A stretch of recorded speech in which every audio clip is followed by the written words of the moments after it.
Mega apologies to anybody who's looking for an in-depth analysis with a whole bunch of statistics and everything. This is not that video. This is just a video of me talking. I wanted to talk about this, and this was always a channel of self-expression, so that's what I'm gonna do. Which is why I'm making this video here about Juuse Saros. Now, I've been a big Juuse Saros fan for a few years now, and it's not because I'm a Nashville Predators fan or because I've been keeping up with the goaltender prospects. In fact, it's very coincidental, my love for Juuse Saros. I've always been a fan of his ever since he stepped into the NHL, and even before that, because I can tell you right here, the reason I'm a fan of Saros, it's not really because of anything that I saw of him, in terms of what I believed he was going to grow into. In fact, the reason I loved Juuse Saros so much when he stepped into the Milwaukee Admirals system was because, well, he played for the HBK Hämeenlinna. It wasn't even called HBK by itself back then. This was HBK Hämeenlinna with the Knight logo, that awesome helmet shape with the logo right in the center. This was fantastic, and because I was one of those guys looking for cool teams to play on video games such as NHL 15 and NHL 14, I was out here looking at all the teams in the game, and this team, HBK Hämeenlinna, with its fantastic logo and color set, had always intrigued me. Even back in NHL 11, HBK Hämeenlinna was my favorite team to play as. I'd play as them for season modes. I'd play as them in all the kinds of game modes that you can expect, and I loved just playing with the team. I didn't know any of the players. I wasn't one who would be able to know what was going on with this team. I didn't know the difference between the WHL and the AHL. I was wondering to myself, why are all these WHL and OHL teams ranked so low when compared to the NHL teams? I was like 13 years old when I was thinking about these things, so it wasn't really an occurrence to me that these were all different tiers, and these were all different skill levels of teams, which is why I was such a good fan, who wasn't even a fan of the HBK Hämeenlinna. I loved the team, but I didn't know anything about it. So by the time NHL 14 and 15 came around, this was about the time where I was like, okay, you gotta recognize the differences between hockey leagues. The NHL's the big one, yes, but all these other European leagues, okay, these are the top European leagues. WHL, CHL, these are the minor leagues for the kids. That's why they're ranked lower than the NHL teams. Okay, that makes sense. And I still really liked all the other teams from Europe that I'd come to familiarize with playing with NHL 11. That was HBK Hämeenlinna from Finland, Karlovy Vary from the Czech Republic, SC Bern from Switzerland, teams like Modo Hockey from Sweden, and the Adler Mannheim and Grizzly Adams Wolfsburg from Germany. These were all teams that I loved.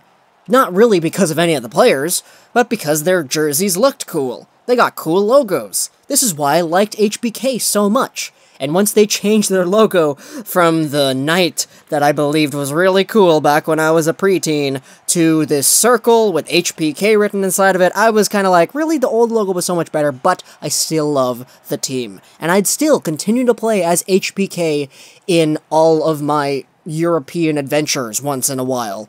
And because of this, I really familiarized myself with the teams and the players, because I started making season modes with all of these European teams. And I'd put them all together, and eventually I realized, okay, HBK, their goaltender, their starter, is Juuse Saros.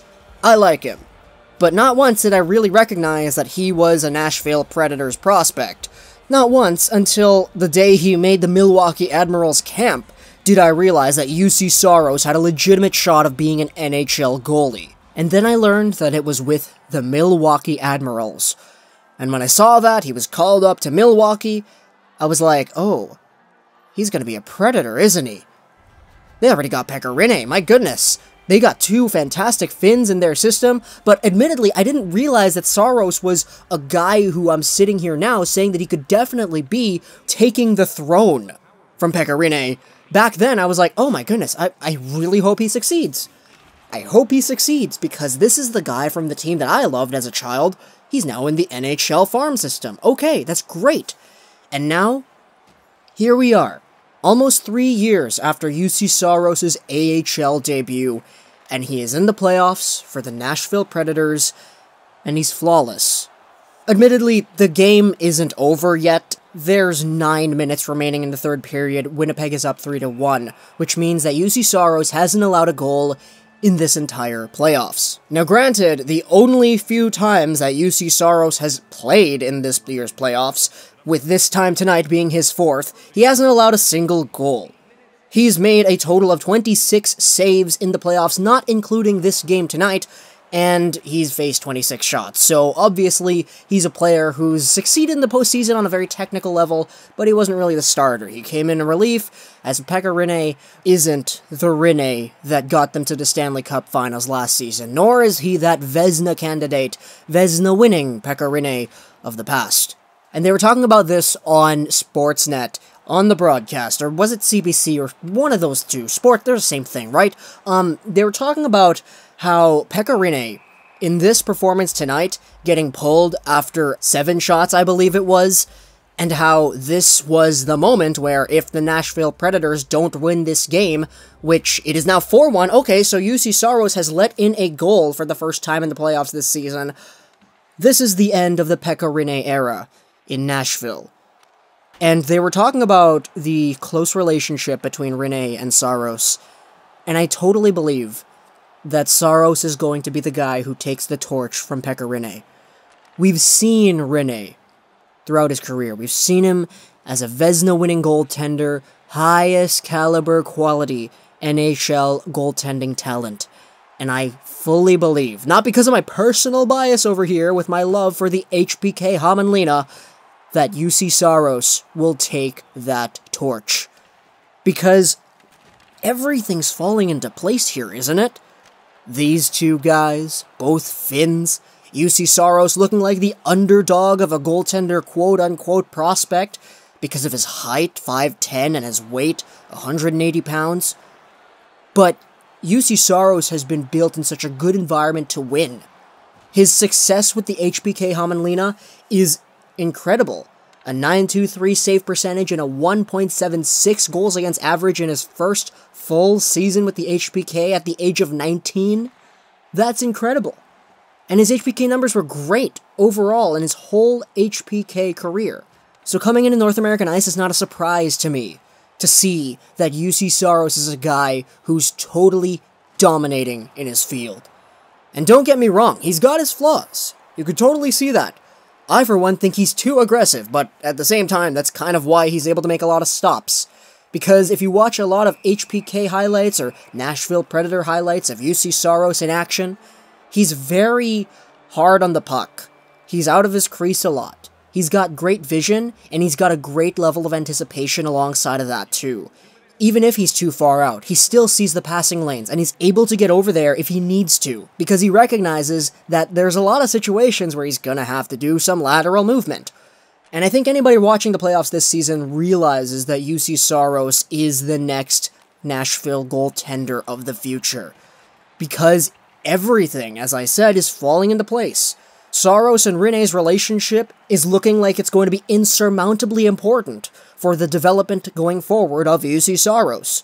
Rinne guiding him throughout the ranks, letting him know what's up with things, encouraging him after he gets pulled from a Game 7.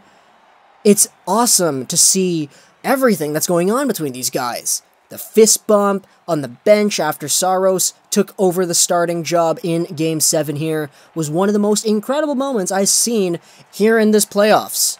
And it was one that, I'll admit, upon viewing, I was like, okay, that's it. They're talking about Rinne not coming back. Okay, Saros, you are the next best thing. You are carrying this legacy of Finnish goaltending here in Nashville. And I truly believe that Juuse Saros is going to be that next guy. Nashville, y'all don't have to worry about drafting goaltenders anymore. You got the next best thing for you. And I love Juuse Saros. I love his playing style. It's incredible. I did say that it was kind of unreliable at times, but it still works most of the time, and from the bottom of my heart, because of my love for the HBK, things just get so great for me when I look over and I see the guy who I idolized in my video games a long time ago succeeding at the NHL level. And honestly, there's a lot of people out there who probably share this views as well. Not the views of being an HBK fan and not really knowing who Saros was, only to figure out that he's a Nashville Predators prospect, but other people who are able to recognize just the talent that the Nashville Predators have in this 23-year-old goaltender right now. So, that's it. Juuse Saros is taking the throne of Finnish goaltending glory from Pekka Rinne. And Nashville, you guys are going to have a long, extended amount of time with even more goaltending prosperities. Hope you guys enjoyed this video. Plus, Nashville Troll, Nashville Gaming, and bye.